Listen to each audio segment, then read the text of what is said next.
تعال اقول لك بقى ليه حسام حسن امبارح بعد الماتش اتكلم عن موضوع انه لعب بثلاث مدافعين، لان الخطه دي حجمت الكوتيفوار. الكوتيفوار يا جماعه ما هجمتش علينا امبارح، ولا هجمه على الشناوي، ولا هجمه منظمه يعني، وراحوا وشاطوا وعملوا. حتى الكورتين اللي جابوهم كور ثابته.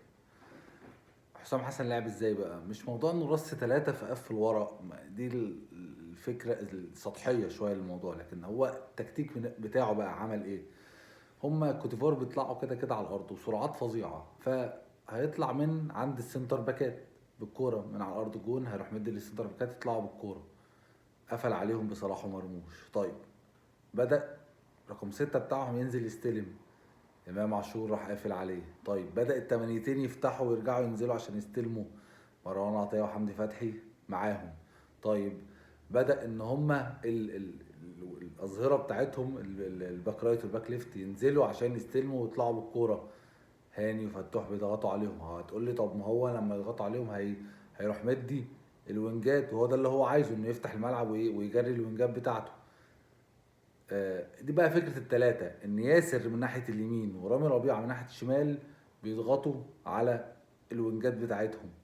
طيب قدامه حل ان هو يشعلق الكوره للمهاجم، فجاب اطول واحد في الملعب حسام عبد المجيد واقف برضه بيصطاد الكوره. فامبارح كوتيفار تحس انها مخنوقه، مش عارفه تطلع بالكوره خالص خالص. طول ال 90 دقيقة مش عارفين يطلعوا بالكورة، وما عندهمش حل تاني. المدرب بتاعهم ما عندوش حل تاني، طول الماتشات بتاعها بيلعب بالطريقة دي. حاول بشتى الطرق انه يلعب، لدرجة ان هو في الاخر قضاها عرضيات، حاول ان هو يوصل بالكورة لنص الملعب ويشعل الكورة لعل وعسى، كانت ممكن منهم واحدة تلطش يعني، لكن ربنا ستر.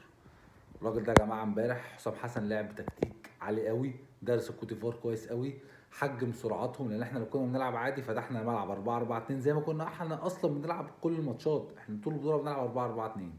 لعب امبارح 3 5 2، او هي في حاله الدفاع تبقى 5 3 2. فقفل الملعب تماما على الكوتيفوار، هم بداوا يضطروا ان هم يشعلقوا الكوره حتى من عند الجون فتسقط ناخدها. السكند بول كانت معظمه بتاعنا.